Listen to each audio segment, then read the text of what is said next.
সব সময় আল্লাহর কাছে এই দোয়াটা যেন আমরা করি, আল্লাহ কিয়ামতের দিন তুমি আমার হিসাব নিও না,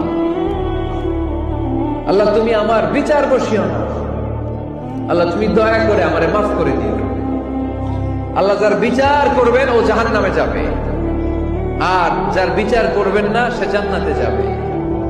আল্লাহ যদি বিচার করে আর পাই টু পাই হিসাব নেয়, নামাজ পড়লি না কেন, রোজা রাখলি না কেন, মিথ্যা বললি কেন, খাদ্যে ভেজাল দিলি কেন, মাছে ফরমালিন দিলি কেন, যৌতুক খাইলি কেন, ঘুষ খাইলি কেন, উল্টাপাল্টা করলি কেন, জিনা করলি কেন, একটার পর একটা প্রশ্ন বানে যদি সেই ভয়ঙ্কর দিনে আল্লাহ আমাদেরকে জর্জরিত করে, আমাদের কোন উত্তর আছে?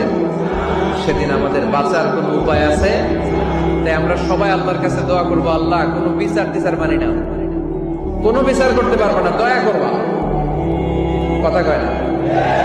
কি করবে? এবার আওয়াজ করে বলেন, বিচার চান না দয়া চান?